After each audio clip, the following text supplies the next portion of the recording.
audience. I'm pretty sure she was Hispanic. She got mad at me. She stands up. She's like, "Why you gotta be Julio?" I said, "Well, first of all, you're gonna tell me that nowhere in New York is there a guy named Julio who sells crack? And second of all, it just wouldn't be funny if I said Shlomo sells crack. He sells 1 vial to Moishe and 2 vials to Abraham.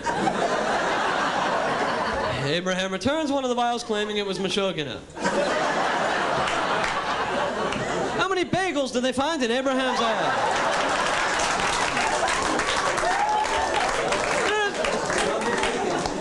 People are just so politically correct these days. Everything's about political correctness. You know, I have a friend, super politically correct. He got mad at me one time because, for example, if someone's Japanese, you have to refer to them as Asian. It used to be okay to say Oriental, but not anymore because people say that an Asian's a person and an Oriental's a rug. So my friend got mad at me because I saw a Chinese guy with a really bad hairpiece. And I'm like, "Hey, check out the Asian with the Oriental."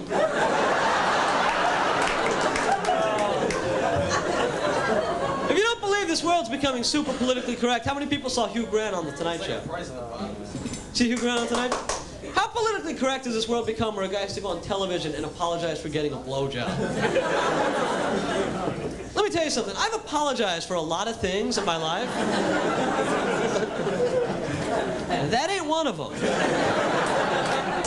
All right, one time I came in this girl's hair and she had specifically asked me not to.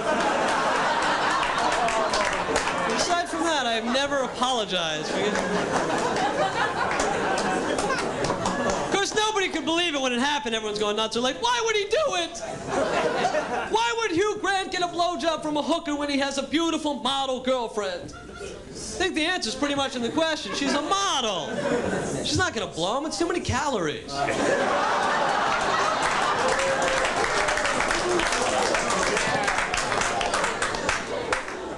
think what freaked everyone out, though, was the fact that it was the prostitute. You know, it's so dangerous these days. Dangerous anyway. I mean, I was having sex with this girl and the condom broke. And she freaks out. She's like, "Oh, great.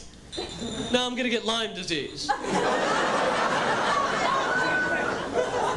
I looked at her, I said, no, you get that from a tick. But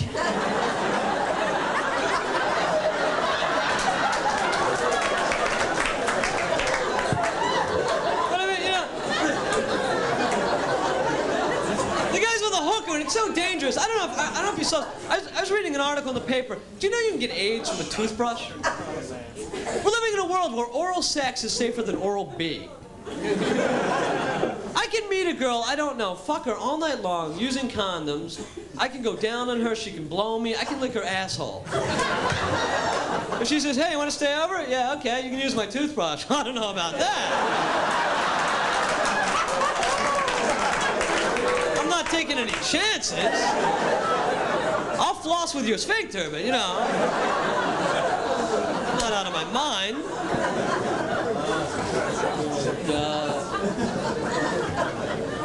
What a weird year. Jerry Garcia died this year with Grateful Dead. Jerry, you like Jerry? I like Jerry too, man. You know the day that he died, they played 24 hours of Grateful Dead music on the radio? Yeah, it was great. You know, of course now my biggest fear is that Engelbert Humperdinck will die. I'll have to endure some kind of long, grueling Humperdinck marathon. I actually went to a memorial for Jerry Garcia in Central Park. And there are all these deadheads there, and you got to speak about Jerry if you were holding an Indian feather with some kind of a tradition or something. So these people were talking about him. This one guy has the Indian feather, and he gets real upset. He's like, "You know, I just want to say the Grateful Dead were evil. They were nothing but evil. They took 2 years of my life, and all they do are drugs. They're evil." And people are like, "Boo, boo, boo." And this one guy gets up and goes, "Wait, let him speak. He has the feather. He has the feather, let him speak."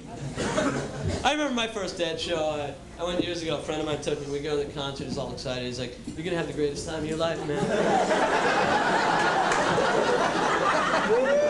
We're gonna see the Grateful Dead, and you're gonna do acid." I said, "Ooh, why?" He's like, "'Cause man, you go to a Dead show, you have to do acid." I said, "How come?" He's like, "'Cause dude, if you go to a Dead show and you don't do acid, they suck." Really suck. Dude. Just a bunch of old guys playing the same songs over and over and over again. They're a lot better when they're melting. Get out of here. I'll tell you something. I was recently in Philadelphia, where I'm from, and I have a stepbrother. He hates me. He has a 5-year-old son. Doesn't want me around his son anymore. Says I'm mean for no reason. Just because last summer the whole family is sitting around watching those meteors crashing into Jupiter, and my 5-year-old